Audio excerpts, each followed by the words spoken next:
गुलाम हैं, तो देश आजाद होते हुए भी आप अभी भी गुलाम हैं। पाप के गुलाम हो सकते हैं, गुस्से के गुलाम हो सकते हैं, झूठ के गुलाम हो सकते हैं, शराब, तंबाकू, गुटखा और इत्यादि ऐसे कई नशों के आप गुलाम हो सकते हैं।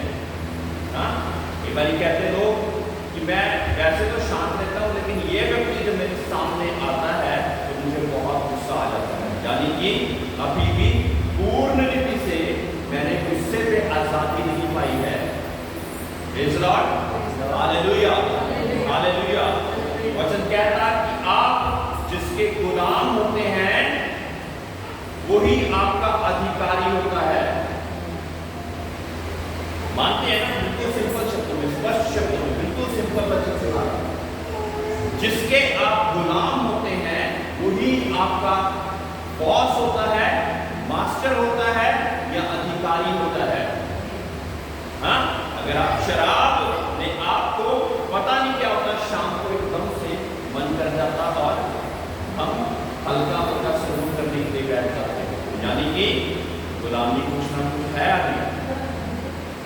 झूठ जब तक नहीं बोल रहे तब तक बहुत अच्छा है, लेकिन जब हमने मौका मिला कि यहाँ पर झूठ बोले बिना काम नहीं करना था, वहां बोल दिया, तो उसके गुलाम हुए या आजाद हुए?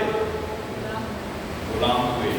झूठ के हम गुलाम हुए। गुस्सा, वैसे तो मैं पूरे दिन शांति से आया, लेकिन घर में हल्की सी कोई बात हो गई और मुझे आ गया गुस्सा। तो आपका बॉस कौन है? आपका मास्टर कौन है? आपका अधिकारी कौन है? गुस्सा।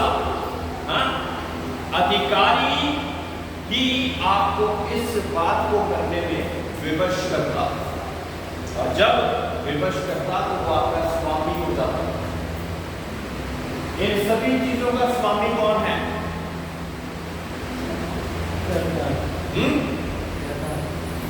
शैतान। बहुत अच्छा बोले पुष्पिंदर जी। इन सभी चीजों का अधिकारी शैतान है। तो जब शैतान के चलाए चलते हैं तो हम पूर्ण रीति से आजाद नहीं हैं।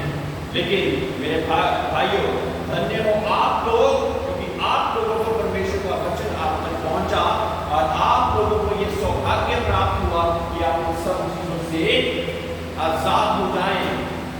शैतान की गुलामी से आप आजाद होकर प्रभु यीशु मसीह में एक नया जीवन पालें। Praise the Lord, hallelujah.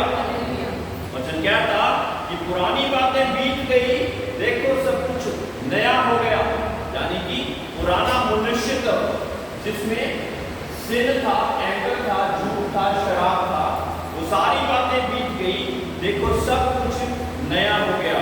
हमें डेली सुबह उठ के इस बात को, अपने आप को वेरीफाई करना चाहिए, अपने आप को जांचना बहुत ज़्यादा जरूरी है कि कौन कौन सा ऐसा स्वभाव, कौन कौन सी ऐसी बात, कौन कौन सी ऐसी चीज है जिसका अभी तक मैं जिससे छुटकारा नहीं पा पाया। जिसके आप गुलाम हैं वही आपका स्वामी है, उसके आप अधिकार में हैं। तो गुलामी से आपको रिहाई की और परमेश्वर यीशु मसीह लाने के काबिल है। हमने संडे में सीखा कि व्यवस्था 99 चीजों को पूरी करने के बाद भी अगर एक चीज पर हम चूक जाते थे तो हम फिर भी दोषी ही ठहराए जाते थे। लेकिन परमेश्वर यीशु मसीह में हमें एक नया जीवन मिलता है। पुराने याजनामे में हमें बताया गया कि कौन कौन सी चीजें पाप हैं, और वो सारी चीजें हम पर दोष लगातार लगाती रहती थी और कहती रहती थी आप दोषी हैं, आप दोषी हैं। और वचन क्या था कि पाप की मजदूरी तो मृत्यु है, लेकिन उसके साथ ही साथ हमारे लिए एक जय का उत्सव है। क्या है? पाप की मजदूरी तो मृत्यु है, लेकिन प्रभु यीशु मसीह में आपको एक नया जीवन प्राप्त हो जाता है। जितनों ने उस पर विश्वास किया उतनों को उसने उसके बेटे और बेटियां बनने का अधिकार दे दिया। कल ही एक व्यक्ति से मेरी बात हो रही थी, कहता कि बहुत ज्यादा परेशान है। वो व्यक्ति कहता कि मेरे जीवन में परमेश्वर कुछ भी नहीं कर रहा। मैंने उससे सीधा सीधा बात करी, मैंने कहा प्रभु परमेश्वर अपने बच्चों के जीवन में बहुत सी चीजें करना चाहता है। या तो आप बच्चे नहीं हैं, और अगर आप समझते कि आप हैं तो सही रीति से नहीं चल रहे हैं, कुछ ना कुछ कमी है। तो जब जांचने में बातें आई तो शराब, झूठ, गाली गलौज, ये सारी चीजें करता है वो व्यक्ति, और ये भी चाहता कि मेरे जीवन परमेश्वर आशीषें आ जाए, मेरे जीवन में परमेश्वर की सारी आशीषें आ जाए जिसका उसने वायदा करा है। या सारा कुछ परमेश्वर नहीं करना कि कुछ हम नहीं करेंगे।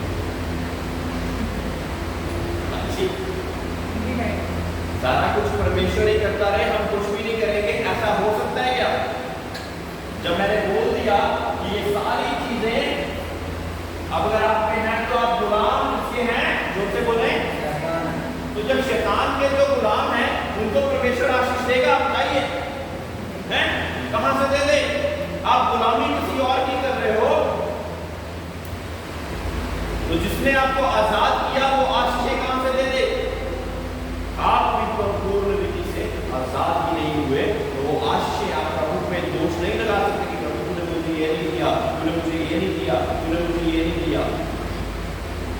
प्रभु के पास आने से पहले हमें 100 बार सोचते हैं, झूठ बोलते वक्त एक बार भी नहीं सोचते। अगर हम आजाद हैं तो परमेश्वर के नाम से एक जयवंत का जीवन जीना हम सीख जाएंगे। जयवंत का जीवन प्रभु यीशु मसीह पर विश्वास लाकर कायम होता है, एस्टैब्लिश होता है। उसकी शुरुआत प्रभु यीशु मसीह में और अंत भी प्रभु यीशु मसीह में ही होता है। Praise the Lord, hallelujah, hallelujah. जब हम पाप के गुलाम नहीं, पाप छोटी सी डेफिनेशन में आपको बता देता हूं। पाप हर एक वो चीज जो कि परमेश्वर की आज्ञा के अनुसार नहीं करते वही पाप है। कोई बहुत बड़ी डेफिनेशन अगर मैं ना दूं तो सबसे छोटी सी डेफिनेशन है कि परमेश्वर की अनाज्ञाकारिता, अनाज्ञाकारिता ही पाप है ना। अनाज्ञाकारिता के नीचे बहुत सी ऐसी चीजें आ सकती जो कि परमेश्वर से हमको दूर लेके जाती। मेरे प्रियो, शैतान हर एक गली चौराहे पे हर एक जगह पे खड़ा हुआ कि कैसे धर्मीजनों को पार खाए। लेकिन धैर्य बांधे, आप प्रभु यीशु मसीह में एक नई सृष्टि, एक नई संतान है। जब आप एक नई सृष्टि, एक नई संतान है, तो जहां जहां पे आपको गुस्सा आता, जहां जहां पे आपको झूठ बोलने का मौका आता, आप वैसा स्वभाव नहीं रखोगे। Praise the Lord, hallelujah. आप वैसा स्वभाव नहीं रखोगे, अपने मुंह की वाणी को आप सुधारोगे। हर एक कोई चर्च नहीं आता है, लेकिन पहली बाइबल आप लोग हैं जो भी दुनिया के सामने जाते हैं। पास्टर साइमन हर एक जगह नहीं पहुंचते, लेकिन ये जो यहाँ पे 10-15 लोग बैठे हुए हैं, ये लोग उन लोगों को भी मिलते जहाँ पे मैं भी नहीं जाता हूँ। तो आप एक खुली किताब लोगों के सामने हैं। आपके द्वारा आप परमेश्वर का नाम रोशन भी कर सकते हैं और नीचा भी कर सकते हैं। बहुत से लोग चर्चों में, कलीसियाओं में आने के बाद भी ऐसा स्वभाव करते हैं कि जैसे कि दूसरे लोगों का स्वभाव भी नहीं है। उन लोगों को क्या कहते हैं?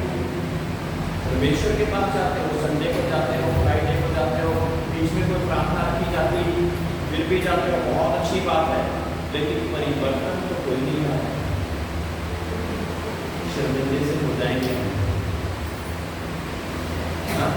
फिर सेकंड बात क्या पूछी जाएगी? पास्टर कौन है आपका? क्या कुछ नहीं सिखाता हुआ? क्या वो नहीं सिखाता कि गुस्से पे मैंने कैसे अधिकार रखना?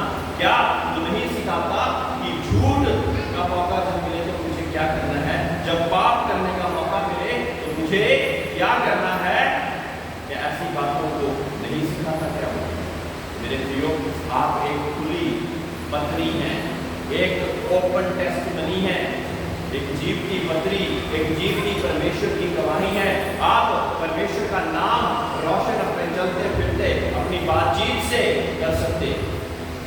मेरे प्रियो, गाली एकदम से निकल जाती है, बिना ही कोई एफर्ट नहीं लगाते, आप कोई जोर नहीं लगाते, एकदम से गाली निकल जाती है, ऐसा नहीं।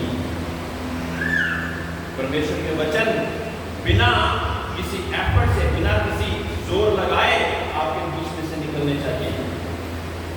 कुछ भी हो जाए परमेश्वर का धन्यवाद हो, कुछ भी हो जाए परमेश्वर का धन्यवाद हो। अब जिसको आप धन्यवाद करेंगे तब परमेश्वर आपके जीवन में तो धन्यवाद की चीजों को लेकर आ जाएगा। मेरे प्रियो, एक बाइबल का ही वाक्य आपके सामने नोट करना चाहता हूँ। पौलुस और सिलास को परमेश्वर के वचन के लिए बंदीगृह में डाल दिया गया था, चेन्स के साथ बांध दिया गया था, कोड़े मारे गए थे, और फिर भी वो रात को क्या कर रहे थे? परमेश्वर की मदद से तारीफ करते थे, परमेश्वर का धन्यवाद दे रहे थे, उसको धन्यवाद दे रहे थे, लगातार उसको धन्यवाद दे रहे थे। फिर क्या हुआ? उस बंदीगृह में जलजला आ गया। उनको जो गेट, जो दरवाजे बड़े बड़े तालों के साथ जहां पे बंद करा गया, उसको ताले टूट के गिर गए, उजाल आ गया वहां पे। और ये उजाल किस कारण आया? क्योंकि उन्होंने तंगी मुसीबत में भी परमेश्वर का धन्यवाद देना नहीं छोड़ा। Praise Lord. तंगी मुसीबत में जब दर्द, शारीरिक दर्द भी उनको पहुंचाया गया, तब भी उन्होंने परमेश्वर का धन्यवाद देना नहीं छोड़ा। तब क्या हुआ? वो चाल आ गया और बंदीगृह के दरवाजे खुल गए, उनकी चेनें खुल गई, और परमेश्वर का बड़ा काम वहां पे हो गया। और वहां का जेलर जब पहले बेहोश होगा, जब जागा तो उसने सोचा कि सारे लोग मर शायद भाग गए हैं यहाँ से, और उसने अपने आप को मारने की कोशिश करी। और तभी पौलुस ने लास्ट में उसको रोक दिया। क्या बोला? रुक जा, तो अपनी हत्या मत कर, हम सभी यहीं पर हैं।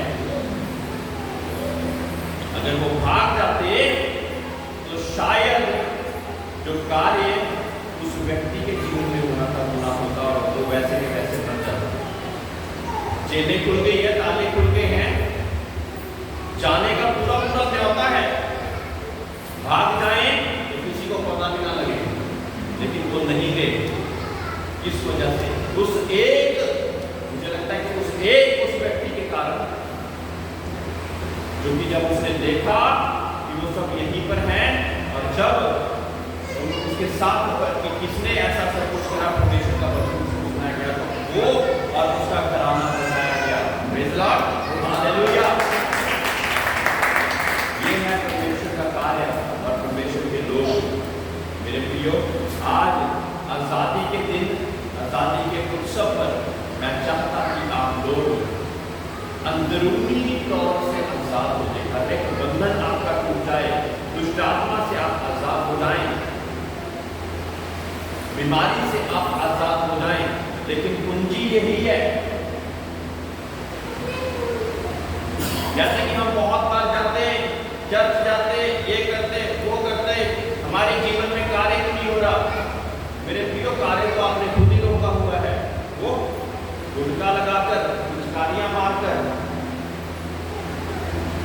तो जबरदस्ती छीनू क्या करते आगे? नहीं, अभी परमेश्वर ने मुझे नहीं बोला, शायद इतना ज्यादा जब प्यार पड़ जाएगा तो ऐसा भी कर दूंगा। Praise Lord. हमारे जीवन में वचन का कार्य होना अनिवार्य है, होगा ही होगा। हमारे वचन में, हमारे जीवन में जब परमेश्वर का कार्य नहीं होगा, तो जानने की कोशिश कीजिए कि क्या वजह है। क्योंकि परमेश्वर के वचन झूठे नहीं हैं, सच्चे हैं। जो परमेश्वर के भरोसे में, विश्वास में आ जाता, वो धन्य हो जाता। उसके जीवन में बड़ा काम होना ही होना है। फिर क्या वजह है कि नहीं हो रहा? वो वजह हम खुद, और उस वजह को जानना जरूरी है। क्या वो मेरा गुस्सा है? क्या वो मेरी झूठ बोलना है? क्या वो मेरा बीवी के साथ, पति के साथ लड़ना है? क्या वो मेरे मुंह के ऐसे शब्द हैं जो कि मुझे नहीं बोलने चाहिए और मैं अभी भी बोलता जा रहा हूं? मेरे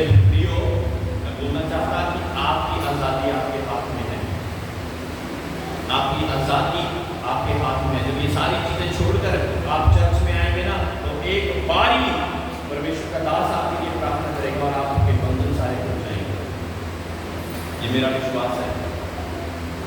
तो बहुत ज्यादा समय नहीं लगेगा, लेकिन समय हमारी अपनी वजह से लग सकता। उस वजहों को आप बेहतर जानते हैं कि आपके जीवन में ऐसा क्या चल रहा है, कौन सा ऐसा शारीरिक स्वभाव है जो कि अभी तक मैं दूर नहीं कर पाया। किसी व्यक्ति की जिससे मैं बात कर रहा था, मैं कह ये मैजिक नहीं है, कोई जादू टोना नहीं करता ना कि भूख कर दिया और एकदम से आपका वो हो गया। लेकिन ये एक दिन प्रतिदिन चलने वाला एक प्रोसेस है। दिन प्रतिदिन परमेश्वर में हमने बढ़ते जाना है और अपनी चीजों को परमेश्वर के द्वारा प्राप्त करते रहना है। अगर परमेश्वर को सारी आशीषों को आपको ना देना चाहता तो प्रभु यीशु मसीह इस दुनिया में ना आते, आपके लिए और मेरे लिए जान ना देते, मारे गए, गाड़े गए, तीसरे दिन मुर्दों में से जी उठे, ऐसा ना होता। मेरे प्रिय 40 कोड़े मारने में बंदा मर जाता था, 39 कोड़े तक मारे गए यीशु मसीह मेरे और आपके लिए, ताकि मैं और आप एक जीवन का उपहार पा सके, जीवन का उपहार पा सके, मेरी और आपकी जिंदगी बदल जाए। वो स्वर्ग सिंहासनों को छोड़कर जब हमारे बीच में आ गया तो किसी कारण आया तो हमारे जीवन में बड़ा कार्य होगा। वो चाहता था कि हमारे जीवन में बड़ा कार्य हो। एक कोड़ा इतना दर्दनाक, हुए कोड़ा नहीं खा सकते, 39 खाए उसने, ताकि मेरी बीमारी, मेरी लाचारी, मेरी गरीबी, मेरा नंगापन, सब कुछ वो क्रूस पर उठाकर मुझे रिहाई दे दे। अब सिर्फ आपके ऊपर डिपेंड करता कि आप उस रिहाई में चलना चाहते हैं कि अभी भी गुलामी में चलना चाहते हैं। आपको परमेश्वर ने आजादी का रास्ता दिखा दिया। परमेश्वर ने यीशु मसीह के द्वारा आजादी का रास्ता दिखा दिया। भाई ने बोला तुम सत्य को जानोगे और सत्य तुम्हें स्वतंत्र करेगा। सत्य क्या है? यीशु मसीह में एक नया जीवन, यीशु मसीह पर विश्वास, यीशु मसीह के कदमों पर चलना, ये सत्य है। जैसे जैसे हम सत्य पे चलते जाएंगे, बहुत से लोगों की गवाहियां भी आई हैं कि हमारे जीवन में अपने आप से सब कुछ ठीक होता जा रहा है। Praise the Lord, hallelujah. आज और